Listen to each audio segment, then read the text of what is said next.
She was laughing when he found her. Not the careful, contained laugh of a woman who understood her situation, but the full, unself-conscious kind that rose from the chest and had nowhere to go but up, filling the morning air above the eastern meadow of Ashford Estate with a sound that had no business being there. She had gone in past the ankle, then past the calf, and when she reached for the willow branch that was meant to save her, the branch had come away in her hand, and she had sat down hard into the creek mud with a splash that startled the mallards from the bank.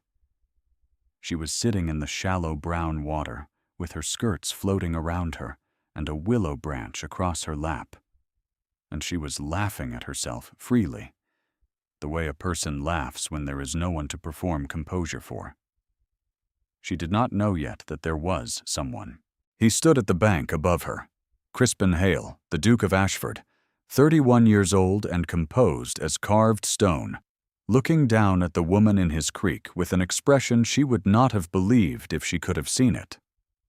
She was reaching for the near bank with the entirely inadequate willow branch, still laughing, and his face had done something it had not done in a very long time. Whatever it was, he smoothed it over before she looked up. "Your Grace," she said, and her voice came out perfectly steady. "Miss," he said, and offered her his hand. She took it. The mud released her with a sound like a slow breath. She stood dripping on the bank in her ruined half-boots and her darkened skirts, and she looked at him with gray eyes that showed him her embarrassment and her composure in equal measure, and she did not apologize. He would think about that later. Petra Wyndham was 23 years old and had been crossing the boundary meadow of Ashford Estate since she was a child, in the days when the creek was hers to cross, when the land on both sides of it had carried her father's name. The estate had been called Wyndham then. It was called Wyndham still, in fact, because the entail did not trouble itself with such sentiments as changing the name for the daughter who had grown up inside it. What the entail had done was pass the property directly to her father's nephew, Mr. Gerald Wyndham, upon her father's death 8 months ago, leaving Petra with her personal effects, £112 remaining in a modest account at a solicitor's office in the village of Carrow, and the habit of crossing the meadow in the mornings, because no one had told her she no longer had the right. She had not precisely intended to continue crossing onto Ashford land. The boundary line ran along the creek itself, and she had always stayed on the near side, sitting on the bank with her shoes off, and a book she was not reading, and the sound of the water, which had been, for the duration of a difficult autumn, the one reliable comfort she had known.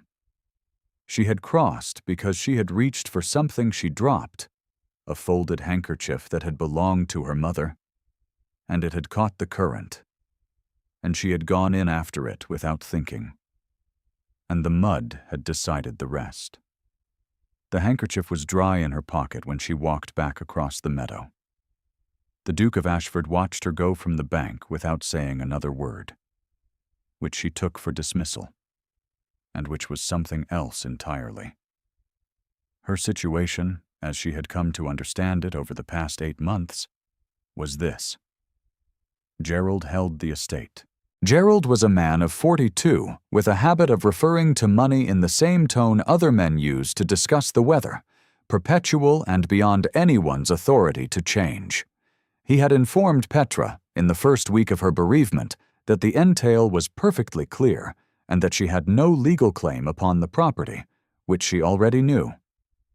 He had informed her, in the second week, that he was prepared to be generous, which she had understood immediately as a sentence that would not end in generosity. His generosity, it emerged, took the form of a proposed match with Mr. Silas Crane, a widower of 54, with a property in Lincolnshire, and a manor Petra had found, on their single introduction at a county assembly, to be the precise opposite of everything she valued in a person. Gerald's terms were as follows. Petra would consent to the introduction being formalized as a courtship, She would conduct herself agreeably through the next season. She would accept Mr. Crane's offer, which Gerald had every reason to believe would come once the man had been properly encouraged. In exchange, Gerald would settle £400 on Petra as a wedding gift and would write no letters to anyone about the manner in which her father's final years had been managed, which was a veiled suggestion so precise in its shape that Petra had understood it at once and felt the cold of it in her stomach for the rest of that evening.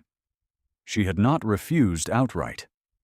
She had learned, in 8 months of reduced circumstances, that a direct refusal costs more than a delayed one.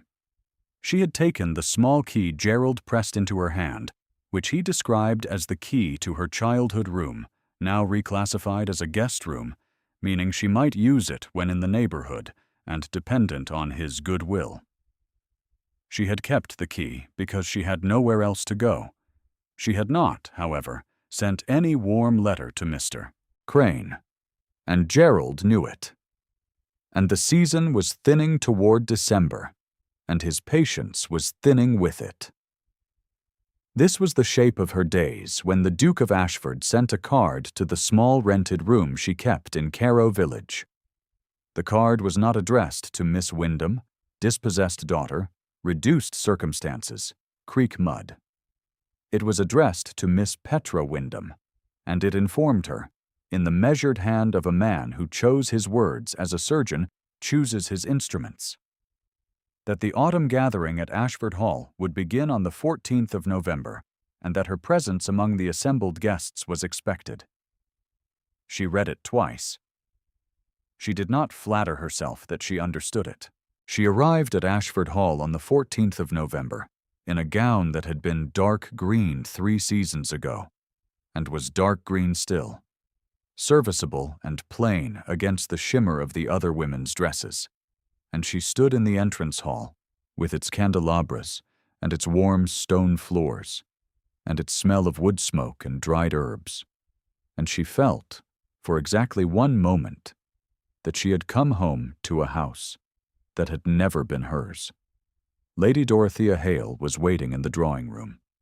Crispin's mother was a woman of 60, with white hair dressed high, and a fan she carried the way other women carried authority, as an extension of her person. She was seated near the fire when Petra was announced, and she looked at Petra with the complete, unhurried assessment of a woman whose social judgments had never been seriously questioned. "Miss Wyndham," Lady Dorothea said, "how very provincial of you to arrive in last season's green." It was said precisely too quietly to require acknowledgement and precisely too clearly to be missed. The woman nearest the dowager, Miss Vivian Calder, 20 years old and dressed in ice-blue satin with diamonds at her throat, did not quite smile. She had been introduced to the room 3 days before Petra's arrival and had organized the territory accordingly. Petra said, "Last season's green holds the warmth better, Lady Dorothea. I find it suits a November." The dowager's fan moved twice. She did not answer. If the reader finds themselves wondering whether Dorothea was merely the first difficulty or the shape of all the difficulties to come, the answer, in this particular story, is both. And it would be kind to stay a little longer with what happens next.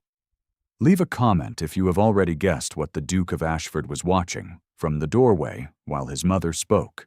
He stood at the threshold of the drawing-room for a moment, his face composed and level, and then he entered, and the room arranged itself around him the way rooms do around men of his rank, every small gesture recalibrating, every conversation moderating its pitch. He greeted his mother. He greeted Miss Calder. He turned to Petra with a slight inclination of his head and said, "Miss Wyndham, I am glad you came." It was not a warm sentence. It was not designed to be warm. It was designed, she thought, to be polite, the minimal courtesy owed a guest, and she received it as such, and said nothing at all revealing in return. She did not see what he did with his eyes when she looked away. The gathering at Ashford Hall occupied a long week of cold November days and formal evenings, the library and the drawing room and the dining table cycling through their established rituals, while outside the grounds went gray and bare under the eastern sky. Petra had been given a room on the upper corridor, small and plain and warm, with a window that looked out over the meadow, and she woke each morning in the cold light and felt something she could not name, something that was not hope exactly, but was adjacent to it. She was useful where she could be. She helped Mrs. Fenton, the housekeeper, when the woman was overwhelmed, carrying messages and organizing the morning rooms without being asked. She read to the elderly Miss Pendleton, who had come to the gathering with her niece and whose eyes were failing, for an hour each afternoon in the east-facing sitting room. She did not seek the company of the other guests, and she did not avoid it. She existed in the gathering the way water finds its own level, quietly and without drama. It was on the third day that she found the child. The housekeeper had mentioned it to her that morning while they were sorting linen in the corridor. A tenant child named Thomas, 8 years old, whose mother had died in October, and who had been brought to the hall by his grandmother to deliver a basket of preserved fruit, the kind of small tribute that country people still paid to the great house at the season's turn. The housekeeper had told her that the child had lost a small medallion his mother had given him, a plain pewter thing shaped like a star. Nothing of monetary value, but everything in the world to the boy, and that it had been dropped somewhere in the entrance hall, and not recovered. Petra found it in the gap between 2 flagstones near the door, the pewter star no larger than her thumbnail, lodged at a slight angle with one point visible. She worked it free with careful fingers, and held it in her palm. Then she went to find Thomas. He was waiting in the kitchen passage with his grandmother, a small boy with red ears, and a stillness about him that she recognized, the stillness of someone who has understood that crying in front of strangers is a luxury they cannot afford. She crouched down so that her eyes were level with his, and she opened her hand.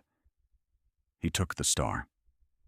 He held it in both hands against his chest. He did not say anything.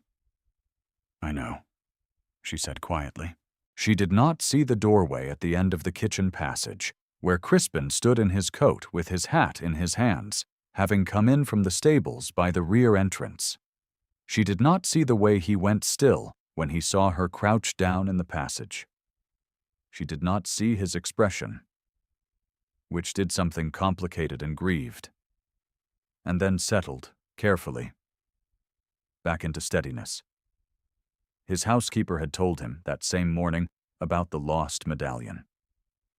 He had been on his way to ask about it. He did not ask about it.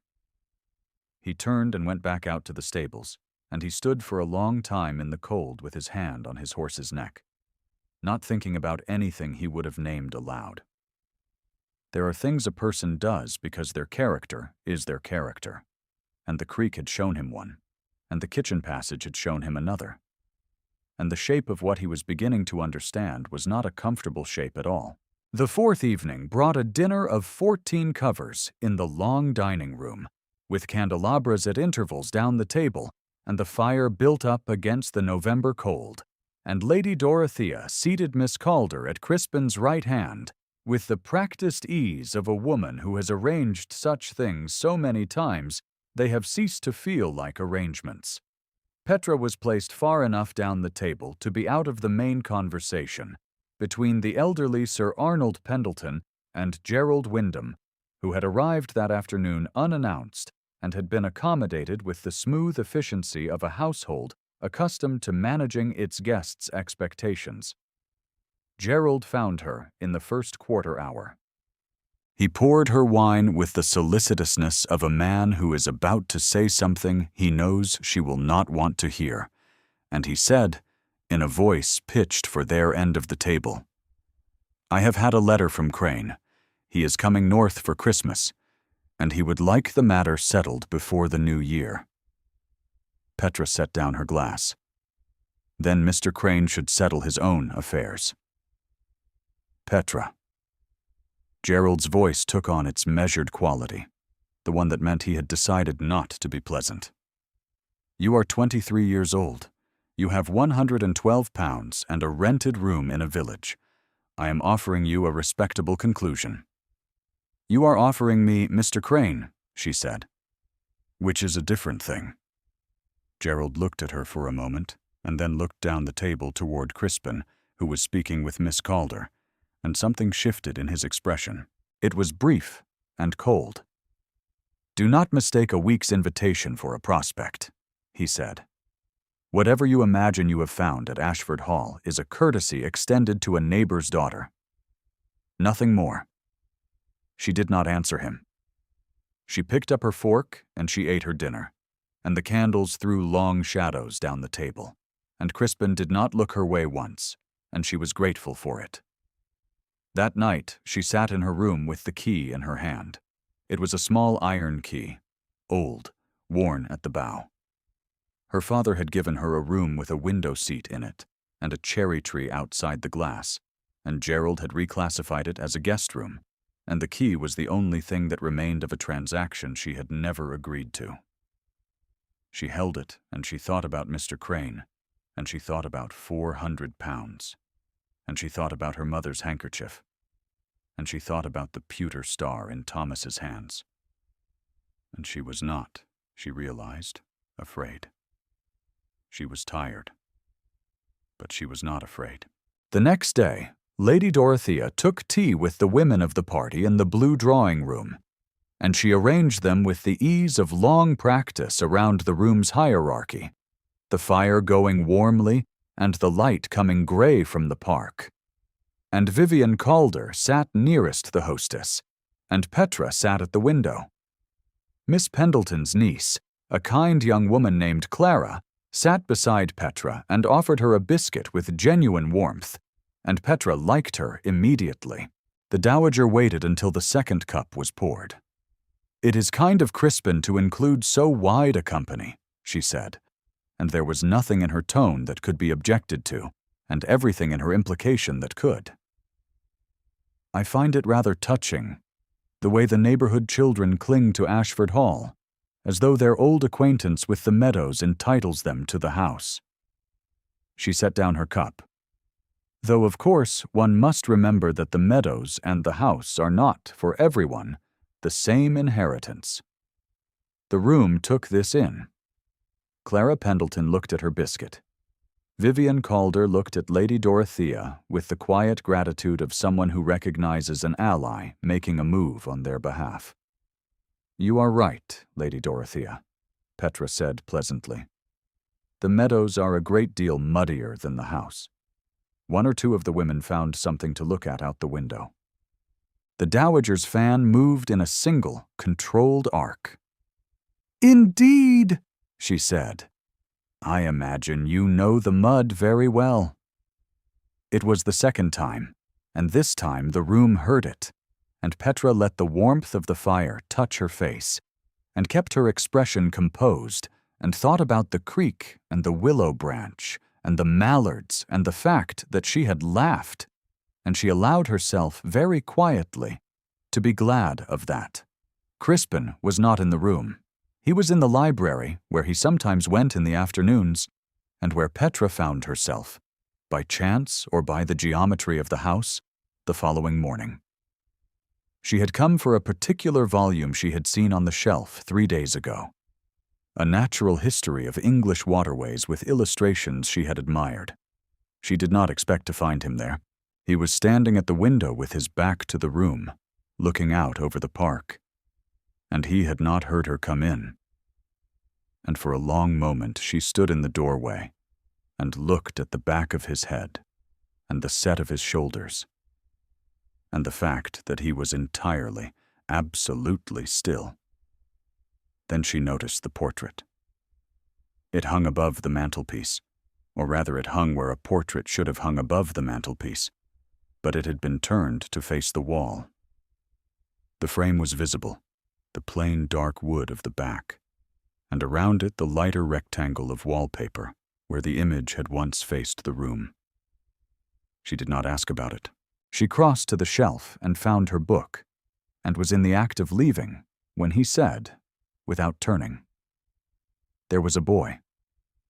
She stopped. "He lived 4 years. His voice was measured, the way he kept all his sentences measured, but there was something underneath the measure. He had his mother's look about him. I turned the portrait because I could not, for a long time, look at it without understanding that I had not been there. Not when it mattered." He paused. "I was attending to the estate. There was always the estate." The fire in the grate ticked in the silence. Outside, the bare park went on and on under the gray sky. "His name was Edmund," Crispin said. Petra stood with the book in her hands and said nothing, because there was nothing adequate to say, and she understood from the quality of the silence that he had not said this aloud to anyone in a very long time. She did not try to answer it. She stood there while the fire ticked, and after a moment he turned from the window and looked at her, and whatever he had expected her face to do, it apparently had not done that. He looked at her for a moment, and then he said, "The creek is better crossed upstream, where the stones are near the surface." She said, "I will remember that." She took her book and she left the library, and she walked down the corridor to the east-facing sitting room, and she sat in the chair by the window, and she looked at nothing for a long while. Something in the house had shifted. She felt it, and she did not trust it. And both of those things were true at once. On the 6th day, Gerald found her in the entrance hall as she was returning from a walk across the park, and he was not the Gerald of the dinner table, measured and managing. He was the Gerald who had made a decision and arrived at the end of his patience with it. "You will accept Crane," he said, "before this gathering concludes." "I will not," she said. "Petra." He lowered his voice, though there was no one near the entrance hall to hear him. "I have been patient. I have given you time. I have given you the room, the key. I have not written the letters I could have written. But my patience is not without its limits. And if you force my hand, the season will know exactly what your father's accounts looked like in the final 3 years, and what manner of man you are to depend on for a reference." She looked at him steadily. "My father's accounts reflected his illness and his age, and any person of sense would know that immediately." "Any person of sense," Gerald said, "will know what I tell them." She held the key for a moment in her pocket. Then she drew it out, and she placed it on the hall table between them, the small iron key with the worn bow, and she took her hand away. "Then tell them," she said. Gerald stared at the key. Something moved behind his eyes, a calculation, the recognition that the lever he had been pressing had slipped. "You have nowhere to go," he said. "I have a rented room in Cairo," she said, "and the good sense to prefer it."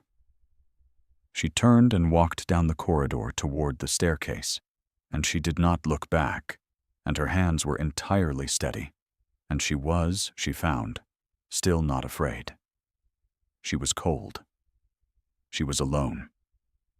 She had nothing left of Gerald's leverage over her, and nothing to replace it with. She had walked away from the only exit he had offered, and the key lay on the hall table, and the season was ending, and she was alone. It was enough. It had to be. She almost did not go to the final evening. There was no real reason to go. Gerald would be there, watching to see if his gamble paid. Lady Dorothea would be there with Vivian Calder at her right hand and the full weight of her certainty intact. The other guests would be there, assembled in the long drawing room that connected to the ballroom at Ashford Hall, the candlelight warm on the paneling and the holly arranged on the mantelpiece, and Petra would be there in her dark green gown, last season's color, and she was tired in a way that had nothing to do with sleep. She went because she had never yet retreated from a thing that frightened her, and she did not intend to start.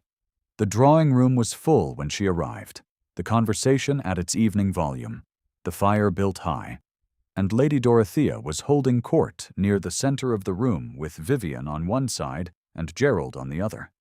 And Petra felt the exact moment that all three of them registered her entrance, a slight adjustment in the group, a collective recomposing.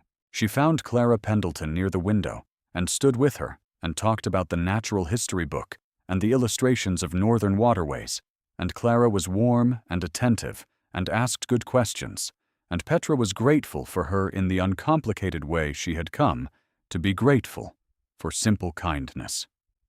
She did not look for Crispin. He was not, as far as she could see, in the room. It was Gerald who moved first. He crossed the room toward her with the particular walk of a man who has decided to deliver a final argument in public, where refusal has a cost, and he stopped beside her and Clara, and he said in a carrying voice, "Miss Wyndham, I hope you have considered our conversation. Mr. Crane's offer is a generous one for a woman in your position." Clara Pendleton went very still. "A woman in my position," Petra said pleasantly, "has considered it thoroughly. A woman with no house, no income, and no prospects worth speaking of," Gerald said, "does not have the luxury of romantic considerations. You know that as well as I do." He looked around briefly, as though verifying his audience. "Whatever fancies you may have developed regarding your welcome at Ashford Hall, you are a provincial girl with mud on her boots and a rented room, and no one in this room will tell you differently." It was the third time, and this time the whole room heard it. Lady Dorothea, from across the room, made no move to correct him. Vivian Calder looked at her fan. Clara's hand found Petra's arm. Petra's face did not change. She let the words sit in the air, and she stood straight in her dark green gown, and she thought about the creek and the willow branch and Edmund, 4 years old, and the pewter star in a small boy's hands, and she did not answer Gerald, because there was nothing left to say to him. She looked at the fire. The room heard the door. She did not hear him cross it exactly, because the conversation in the room had not stopped, but it had changed, the way the pressure of a room changes when something resolves, and she was aware of the fire going on warmly in the grate, and then she was aware of Crispin standing beside her. He did not look at Gerald. He looked at Petra. "Miss Wyndham," he said. His voice was quiet and perfectly level. "I would like to speak with you." It was not a request. It was not a performance. It was the voice he used when he had made a decision and was doing the thing the decision required. Lady Dorothea had risen from her chair. "Crispin," she said, and the word carried the full weight of 31 years of her authority. "Miss Calder has been waiting." Crispin turned to look at his mother with the composed, patient attention he always gave her, and then he said, "Miss Calder has been waiting for a decision I have already made." Vivian Calder looked up from her fan. "Miss Wyndham," he said again, and this time he turned to face the room fully, so that anyone watching could see his face, "has crossed the boundary of this estate since she was a child, and there is no part of this house, these grounds, or this gathering that has not been improved by her presence in it." He paused. "I have asked her to stay, not as a guest." The fire ticked in the grate. No one in the room said anything. Lady Dorothea's fan closed in her hand. It was a small sound, the snap of it, and it carried. Gerald's face had gone a particular color. The calculation behind his eyes shifted and recalculated, and found no ground. The key lay on the hall table outside, and it had already served its only purpose. "You cannot mean," Lady Dorothea began, and she was a woman who finished her sentences. But she did not finish that one. Crispin looked at her with the composed patience of a man who loves his mother and will not be moved by her. I mean it entirely, he said. He turned back to Petra. She was looking at him with her gray eyes and her plain green gown and her total composure, and underneath the composure he could see what the creek had shown him, and what the kitchen passage had shown him, and what the library had shown him, and he thought that he had been a man of cold, careful distances for long enough that he had nearly talked himself out of the only thing the house had felt in a very long time, like warmth. Petra, he said, and her name in his voice was a different thing from any other name in the room. She said, Crispin. Clara Pendleton, at her side, let out a small breath. The room began, slowly, to understand what it was witnessing. Vivian Calder was the first to move. She set her fan on the table beside her, with a quiet deliberateness that managed, somehow, to retain its dignity. And she crossed the room toward Lady Dorothea, with the composure of a woman who has always understood that composure is what remains when hope changes its direction. Lady Dorothea received her with a slight adjustment of her expression, and for one brief moment something passed across the older woman's face. Not softened, not surrendered, but the very first suggestion that she was recalculating the ground she stood on. Gerald straightened his coat. He did not speak. He would leave in the morning without ceremony, and the key would remain on the hall table, and his leverage would go with him. And he knew it. And knowing it cost him something, he had not anticipated paying. The evening went on. The fire went on. Clara found the Pendleton family's older gentleman and reported the news in a whisper that carried the warm charge of genuine happiness, and he looked across the room at Petra and nodded once as though some private prediction had been confirmed.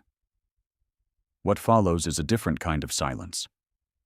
The gathering ended.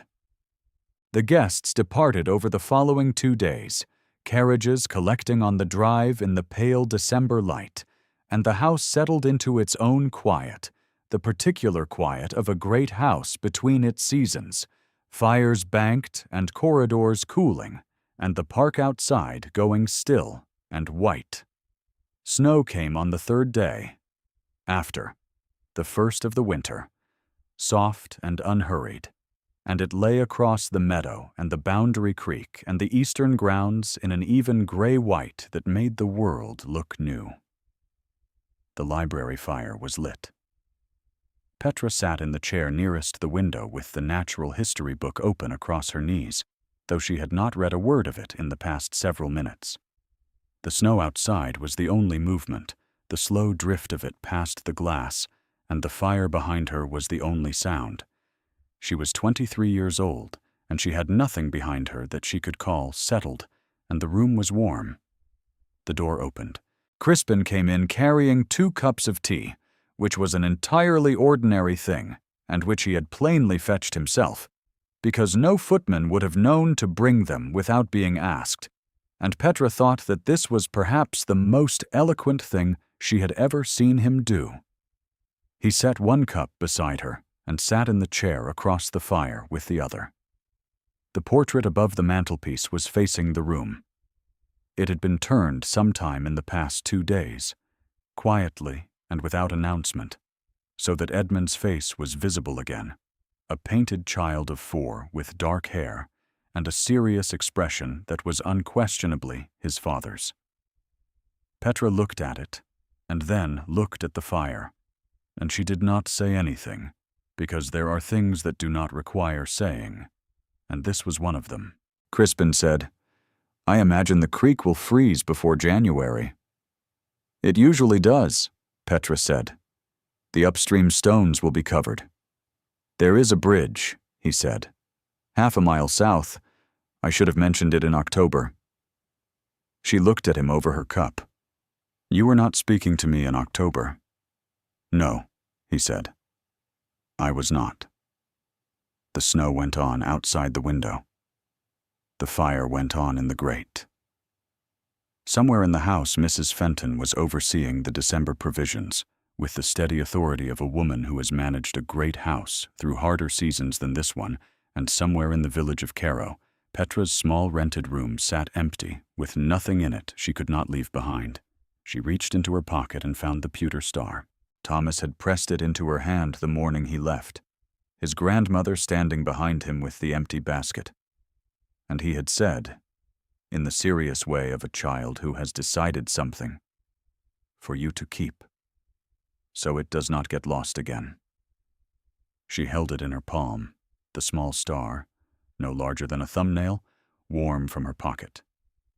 Crispin watched her hold it with an expression that was not composed in the way he had been composed all autumn.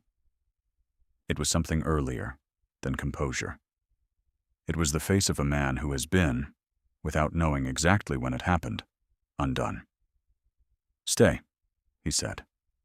The word was not decorated. It required nothing added to it. She looked at him for a long moment with the star in her hand, and the snow beyond the glass, and the fire between them and Edmund's serious painted face above the mantelpiece. And she thought about creek mud and willow branches and keys left on hall tables, and the particular quality of a morning when the mallards rise from the bank and the world goes quiet and wide and entirely itself. "I already have," she said. The fire crackled once in the silence that followed, warm and unhurried, the way fires do when they have settled in for the long work of a winter evening. Outside, the snow deepened over the eastern meadow, over the boundary creek, over the half-mile of frozen ground that had once been called Wyndham Land and was now called, simply, home. The pewter star caught the firelight in Petra's hand, and she did not put it down. If Petra's particular quality of courage has stayed with you today, leave a word in the comments. This channel is made for the stories that ask us to hold still and wait for the right person to look. If you are new here, stay a little while. There is always another story waiting by the fire.